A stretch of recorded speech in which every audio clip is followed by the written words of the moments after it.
Hello and welcome to Current Affairs. In Pakistan, historic flooding is going on.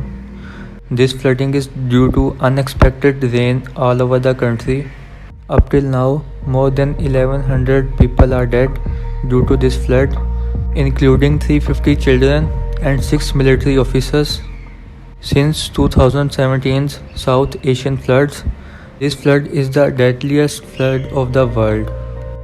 Pakistan declared state of emergency all over the country.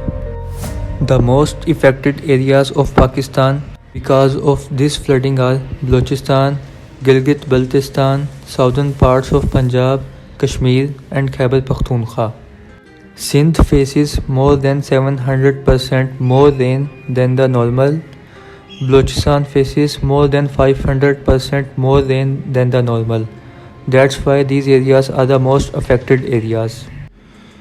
Indian Ocean is one of the fastest warming regions in the world, warming by an average of 1 degree Celsius. So the temperature on the sea surface also rise, which increase the monsoon rainfall. Because of this, monsoon rainfall increases in Pakistan this year.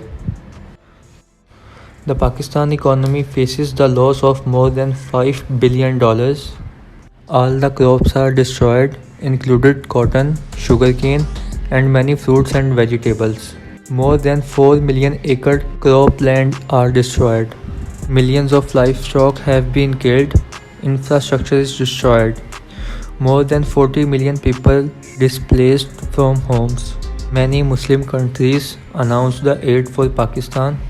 The World Bank announced $350 million for flood relief operations. The Asian Development Bank announces $20 million for Pakistan. UK would donate $1.7 million to Pakistan. UK has announced an additional £38 million for short and long-term projects in Pakistan. United Nations will also fund $160 million for the flood victims of Pakistan. Despite of this, many other countries including UAE, Turkey, Azerbaijan and many more announced their help for the flood victims of Pakistan.